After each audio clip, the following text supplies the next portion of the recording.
Hey guys, it's Aquaman, and today we're checking out the USS Growler and the USS Intrepid. Check us out.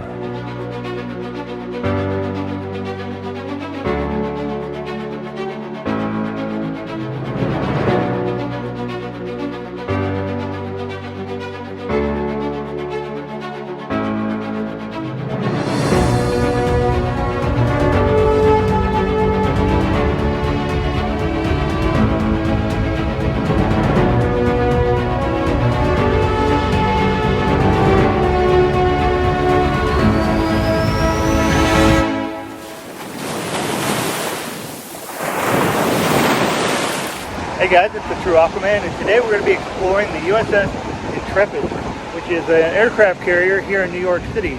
So a lot of cool stuff. It's an air and space museum, so we're going to see a space shuttle, we're going to see a bunch of stuff.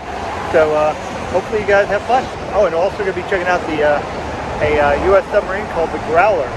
So, alright, let's go check it out.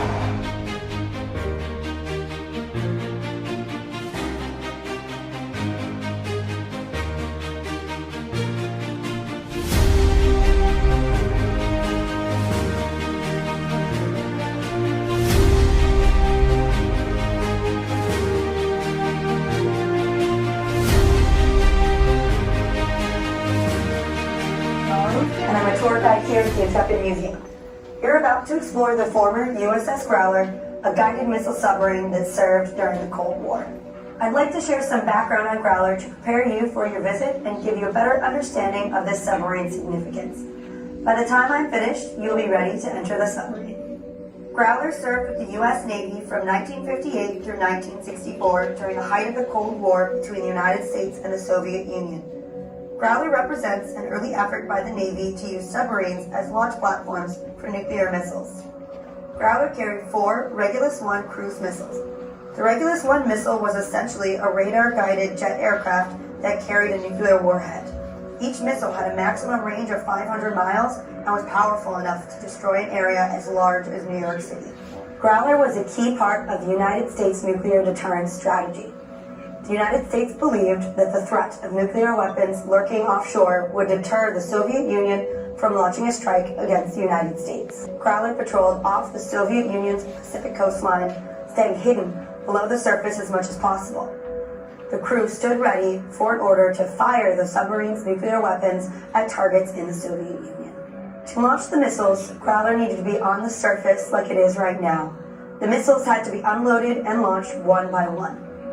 Growler's crew practiced launching the Regulus many times. Thankfully, they never received an order to launch an attack. Many crew members believed that if they launched a missile, they would be quickly discovered and destroyed by the enemy. They lived with this risk every day while on patrol. Growler's longest time on patrol was 72 days. 2 months at sea may not sound so difficult, but on a submarine, it's a different story. Growler's crew numbered from 90 to 100 men. They worked, slept, ate, and relaxed inside these close quarters. While on patrol, Growler stayed below the surface. The crew could not leave the submarine. They had no sunshine, no starlight, and very little fresh air. As you move through the submarine, imagine what life was like for these men, and keep in mind that every single one of them served on Growler voluntarily. As technology improved, newer, larger submarines with more sophisticated missiles made Growler obsolete. It was decommissioned in 1964 after 6 years of service. The Navy planned to use Growler as target practice for another submarine until it was rescued by the Intrepid Sea, Air, and Space Museum.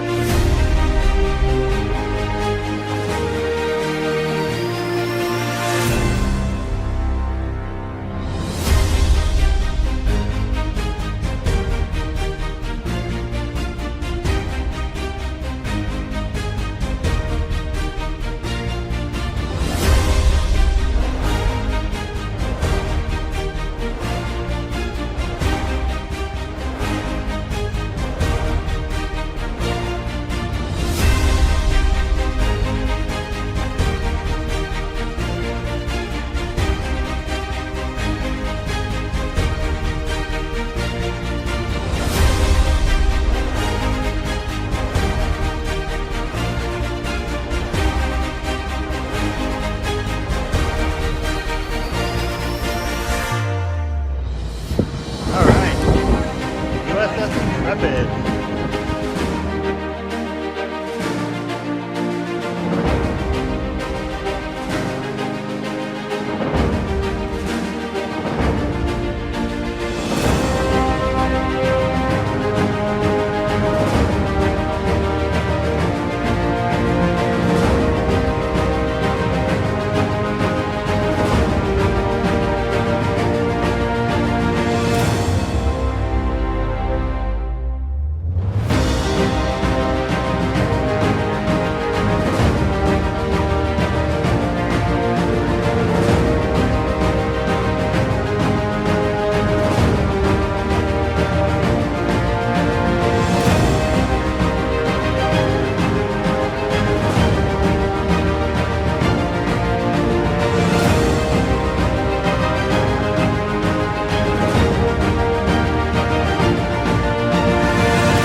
So far, we've been on the flight deck, we've seen the space shuttle. The one space shuttle that's here is actually one that was never actually flown in space. It was only a demo.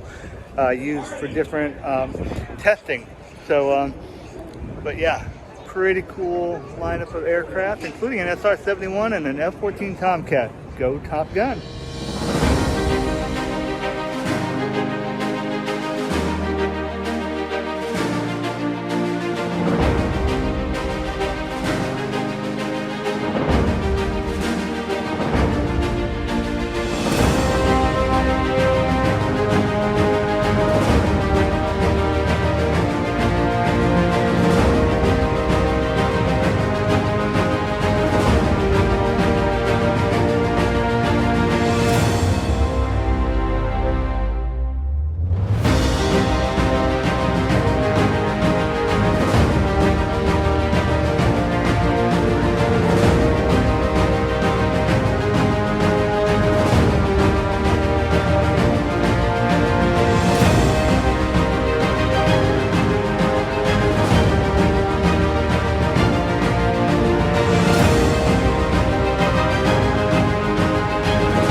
Pilots on board had an escalator system that got them up to their flight events.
Right over there, that thing with the yellow, that's actually a simulated Apollo capsule that shows how they did the recovery operations during the early days of the space flight. Alright guys, well that was the USS Intrepid and the Growler. So hope you guys had a good time. Again, subscribe, hit the notification bell, and we'll catch you guys on the next one. Alright, take care. Please subscribe, hit the notification bell, and leave a comment. Thank you so much.